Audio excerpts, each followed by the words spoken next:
Severe storms leaving much of the Tennessee Valley shaken. From flash flooding in the shoals to golf ball-sized hail in Franklin County to lightning so strong that it completely destroyed an apartment in Moulton. This weekend, Alabama faced one of its most powerful storm systems of the year.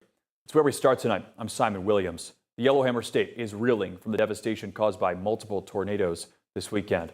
The severe weather leaving at least 3 people dead in central Alabama, including an 82-year-old woman who was in her mobile home when it was destroyed by a tornado in Dallas County.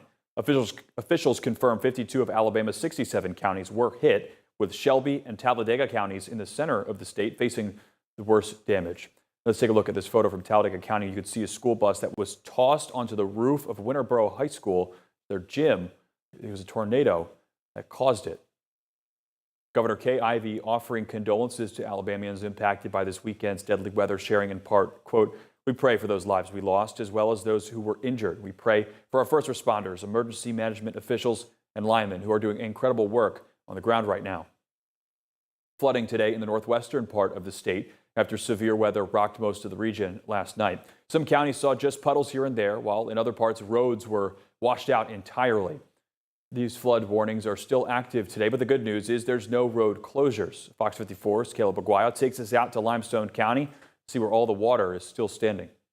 Normally a parking lot, the area behind me is now a tide pool, up to a foot deep in some spots. That's the situation across North Alabama after severe weather caused major flooding last night. Madison, Limestone, Lauderdale, and Colbert counties all have active flood warnings. Although most spots are clear now, some are worse than others. All the debris that got into the cross drains and driveway pipes and, stuff like that, just, from the mass rain that we got, and just stopped up a lot of our pipes. Limestone County Commissioner LaDawn Townsend says a lot of the debris, leaves, sticks, and branches stopped up the drains going down the street. That led to water pooling on the shoulder and spilling over the roadway onto the other side, closing roads and preventing travel. We're out today unclogging a lot of those drains and making sure that if we was to get any more rain, which I think that if we got clear weather for the next several days, we got a lot of drains to unstop.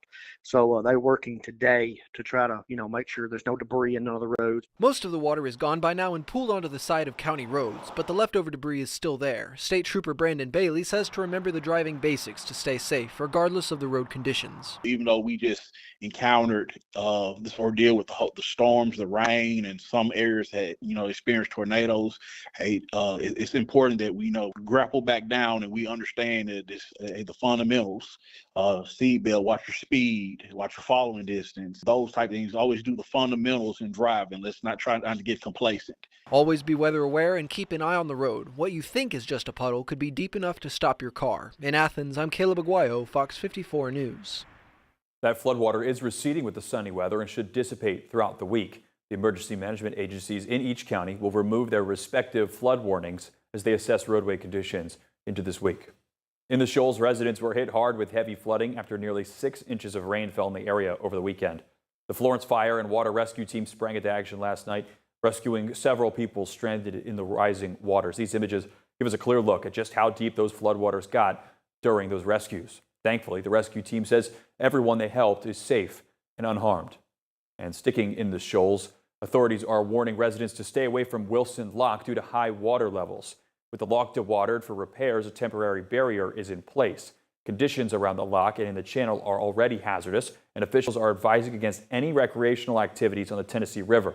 Once water levels stabilize, they'll inspect the lock for any repair delays. This comes just days after the U.S. Army Corps of Engineers told Fox 54 News that repairs are on track for completion in June.